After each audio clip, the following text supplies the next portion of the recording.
meio de tantas métricas e informações, é comum que o investidor iniciante não saiba por onde começar. A ideia é estabelecer uma sequência lógica para facilitar a análise. Por que estabelecer uma sequência lógica de análise? Algumas razões. Dar um norte para o iniciante, evitar pular itens importantes nos primeiros investimentos e, com pouca experiência, evitar agir emocionalmente em momentos de estresse ou de alta volatilidade no mercado. E é sobre isso que vamos tratar de forma bastante objetiva nesse podcast, os 3 principais passos para um investidor iniciante analisar um fundo de investimento imobiliário. Esse é o podcast do Investidor Inteligente. Eu sou Felipe Souza, o expert em finanças e investimentos do Dicas Curtas, e todas as semanas apresento esse podcast procurando te oferecer gratuitamente informações relevantes, orientações e estratégias valiosas que podem te auxiliar na importante tarefa de usar bem o seu dinheiro, de modo que você possa usá-lo bem no presente e investir pensando no futuro, transformando-se cada vez mais em um investidor ainda mais inteligente. Fique por dentro com todas as informações e não perca nenhuma dica. Basta assinar agora, gratuitamente, esse podcast e acompanhar todas as semanas o Investidor Inteligente do Dicas Curtas. Quer aprender como fazer o seu dinheiro trabalhar para você? Então prepare-se para ficar por dentro das melhores dicas sobre finanças e investimentos. Com você, o Investidor Inteligente. Mais um expert do Dicas Curtas. Conforme já tratamos em outros podcasts apresentando os fundos de investimento imobiliário e tratando de pontos a serem observados na escolha de um ativo desse tipo, consulte o episódio 127 e o episódio 128 para mais detalhes, às vezes são muitas métricas, muitas informações para digerir, para tabelar e para comparar, para, então, somente tomar uma decisão. Mas o investidor iniciante que quer começar seus investimentos em fundos imobiliários com o pé direito fica perdido. Eu sei, eu também já passei por isso e às vezes passo quando tem informação nova. O que vou apresentar agora de forma bem objetiva é uma sequência lógica para se chegar a uma tomada de decisão mais básica no investimento de fundos de investimentos imobiliários. Porém, já ressalto que essa sequência não é a única maneira existente e não protege totalmente o investidor de cometer equívocos, porém, pode ser uma ferramenta útil. Eu vou detalhar um pouco mais adiante, mas basicamente o raciocínio deve ser seguido da seguinte forma. Primeiro, avaliar a qualidade, tanto dos ativos quanto da gestão. Segundo, avaliar a capacidade de gerar renda. E terceiro, avaliar o preço. Primeiro passo, análise qualitativa. Um dos pontos mais importantes na avaliação de investimento de um fundo imobiliário é apurar a qualidade dos imóveis, principalmente localização e padrão construtivo e qualidade da gestão. Quanto à qualidade dos ativos, no caso de fundos de tijolo, por mais que moremos distantes da localização do imóvel e não tenhamos condição de ver o que estamos comprando ao vivo, é importante avaliar a localização e o padrão construtivo. Uma boa dica é avaliar os relatórios disponíveis nos sites de relacionamento com o investidor dos fundos e verificar quais são os ativos em que o fundo de tijolo investe ou administra. Depois, pesquisar o imóvel em si, costuma ter site, ou dar uma olhada pelo Google Street View. Isso não elimina potenciais erros, mas faz com que você conheça melhor onde está pensando em investir o seu dinheiro. Se for um fundo de papel, basicamente temos que avaliar a relação risco-retorno dos ativos, principalmente dos certificados de recebíveis imobiliários, os CRIs. Se você não sabe o que é um CRI, consulte o episódio 84. Quanto à qualidade de gestão, conseguimos percebê-la melhor a partir dos relatórios, do site bem organizado, das informações com acesso facilitado, podemos observar se os gestores transmitem clareza na comunicação com o mercado.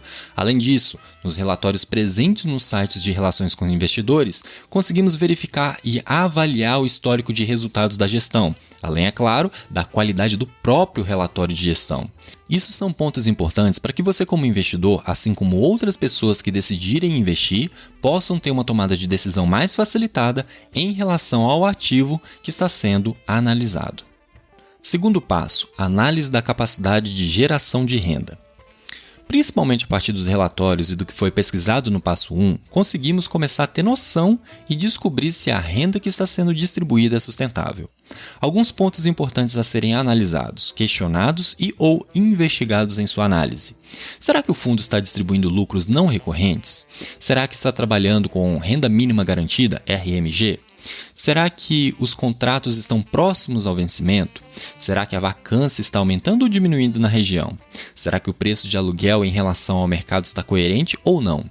E várias outras possíveis perguntas que podem levantar algo que coloque em xeque a capacidade de geração de renda. Vale lembrar que a distribuição de fundos é favorecida em um mercado de alta, mas a alta não é eterna. Quer reduzir sua chance de errar no primeiro e segundo passos? Nos fundos de tijolo, prefira fundos maiores, com muitos ativos e muitos inquilinos. Nos fundos de papéis, prefira os que têm patrimônio diluído em muitos CRIs.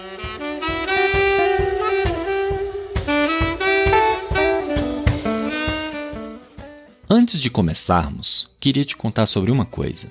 Muitos ouvintes, em sua maioria investidores pequenos, têm me procurado nesse momento para esclarecer sobre o que fazer com sua carteira de investimentos, quais os primeiros passos após a reserva de emergência ou quais medidas devem adotar em sua vida financeira para ajustar as velas nessa tempestade. Daí tenho trabalhado com o serviço de hora técnica, que basicamente é 1 hora de reunião em que a pessoa é livre para me perguntar absolutamente tudo o que quiser sobre finanças e investimentos de maneira mais focada e objetiva, de acordo com seu caso particular, e a partir disso poder dar o direcionamento do que fazer exatamente, quais caminhos seguir. Só lembrando, eu não posso indicar compra nem venda de ativos imobiliários, ações, fundos imobiliários nem debêntures. Fora esse ponto, posso te instruir naquilo que precisar. Entre em contato comigo através do meu site www.philipsouza.com.br ou pelo WhatsApp para agendarmos uma reunião e tratarmos do seu caso particular, ok? Ambos links do site e do WhatsApp estarão disponíveis na descrição e na transcrição desse episódio.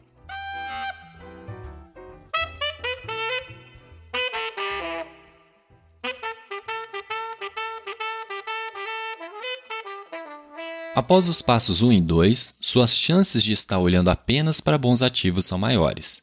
E por fim, de maneira básica, vamos para o terceiro passo, preço. Vou te dar 2 dicas antes de falarmos sobre esse ponto. Primeiro, não vá para a renda variável para receber menos renda do que na renda fixa. Se você pode conseguir o mesmo com menos risco, prefira menos risco. Segundo, não olhe preço antes de analisar a qualidade e a capacidade de geração de renda, que são os passos 1 e 2. Dito isso, vamos lá. Em relação ao preço, devemos realizar uma avaliação relativa, ou seja, comparar com ativos semelhantes para encontrar as melhores opções de investimento, ou utilizar algum modelo de precificação.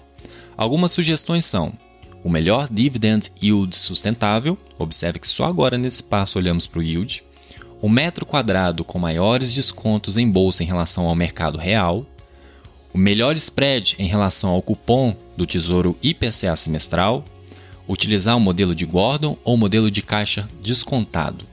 Para os fundos de tijolo, você pode comparar o dividend yield com uma renda real mais segura, como o Tesouro IPCA com rendimento semestral com vencimento mais longo. Sempre compare fundos imobiliários semelhantes. Como dividend yield relaciona os dividendos com o preço, essa comparação após a análise qualitativa e a análise de capacidade de geração de renda já começa a te dar uma noção de caro ou barato. Para os fundos de papéis ou fundos de fundos, a relação preço dividido pelo valor patrimonial já é uma boa noção do preço, se está caro ou barato. Cabe atentar que você pode utilizar mais parâmetros para avaliar os fundos imobiliários que deseja investir, inclusive utilizar-se de métodos mais elaborados de precificação. Porém, o objetivo é apresentar ao investidor iniciante como começar, não formar analistas profissionais. Utilizando-se desses 3 passos básicos, é possível reduzir o risco de uma escolha aleatória ou mal feita e começar a entender o processo. Além do mais, lembre-se, diversifique. A quantidade e o tamanho dos fundos devem ser inversamente proporcionais à sua experiência. E lembre-se de ter outros ativos em carteira e não invente de investir em fundos imobiliários ou qualquer outro ativo de renda variável se já não tiver formado sua reserva de emergência, ok? Espero que tenha gostado do episódio de hoje. Se você gostou, curta, comente e compartilhe nossas publicações do Dicas Curtas nas redes sociais. Ficou com alguma dúvida? Primeiro, entre no grupo do Investidor Inteligente no Facebook e depois poste sua pergunta, pois estarei à disposição para esclarecer todas elas.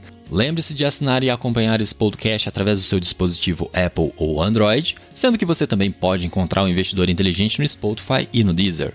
Ficamos por aqui e até a próxima semana com mais uma dica para sua vida financeira. Aqui é Felipe Souza, o Investidor Inteligente.